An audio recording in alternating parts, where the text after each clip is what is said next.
in the Eternal City with President Eisenhower on his historic tour. Accompanied by Italy's President Giovanni Gronchi, the chief executive is hailed in Rome during a visit lasting 2 days. A Roman version of Broadway ticker tape is thrown in salute toward the official car. President Gronchi is one of many important dignitaries seen by Ike during a tightly packed schedule that also calls for such functions as a state dinner.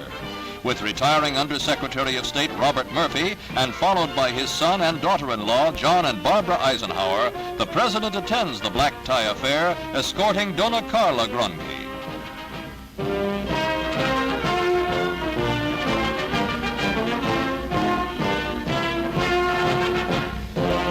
Carrying the duties of First Lady for the trip and winning praise for her charm is Barbara Eisenhower. Later, at the imposing Victor Emmanuel Monument, the President pays tribute to Italy's unknown soldier. Despite a cold, driving rain, Ike stands bareheaded for a full minute. His schedule also calls for attending Sunday Protestant church services, following which he calls at the Vatican. His audience with Pope John XXIII is indeed a historic moment. Only one other president, Woodrow Wilson in 1919, has ever called on a pope while in office. 2 others, William Howard Taft and Harry S. Truman, visited the Vatican, but not during their presidential terms. The Pope's formal remarks to the President are in English, which he has been studying for a year. He is said to be developing a brogue under the influence of his tutor, Monsignor Thomas Ryan.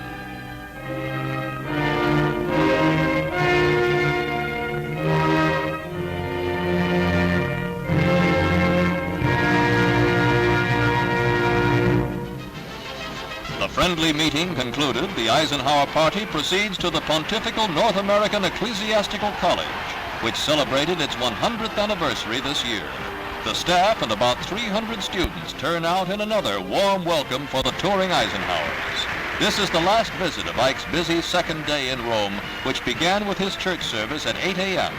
The friendly reception lightens each step. Soon it's time to be off and headed for an entirely different country. A helicopter carries President and party to the waiting jet plane at the airport. Within a few short hours, Mr. Eisenhower will be away from Europe and in the Muslim world of Asia.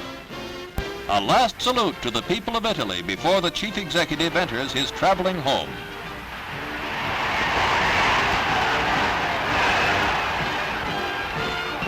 The flight provides little chance for rest.